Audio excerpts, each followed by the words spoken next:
ശരിക്കും എന്തായിരുന്നു 6-ാം നൂറ്റാണ്ട്? ചരിത്രകാരന്മാരെ വിശേഷിപ്പിക്കുന്നത് 3 ഡബ്ല്യുടെ പേരിൽ അറിയപ്പെട്ട കാലഘട്ടം എന്നായിരുന്നു. വൈൻ വാർ, പെണ്ണ്, യുദ്ധം, ഇത് 3മാണ് ജീവിതം എന്ന് മനസ്സിലാക്കിയിരുന്ന ഒരു സമൂഹം.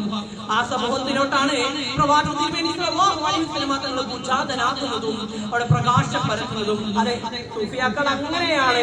അതല്ല നമ്മൾ എടുത്തു കേട്ടത്. പ്രാന്തന് നിലച്ചോട്ടെ, അവര് പ്രാന്തനെന്ന് വിളിച്ചോട്ടെ, എന്നാലും എന്റെ ഹബീബേ അങ്ങാണ് എന്റെ മുഹബത്ത്. എത്ര സുന്ദരമായ വരികളല്ലേ! പ്രവാചകനെ സ്നേഹിച്ചവരാരും മറ്റൊന്നും ചിന്തിച്ചിട്ടില്ല. അതല്ല പുസ്തകത്തിലൂടെ എടുത്തു പറഞ്ഞത്. പരിപൂർണതയാണ്.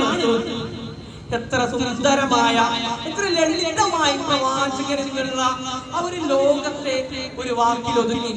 പ്രവാചകനെ കൊല്ലാൻ വേണ്ടി വന്ന ഉമർ ഖത്താബ് തങ്ങൾ ഊരി പിടിച്ച വാളുമായിട്ടാണ് വന്നത്.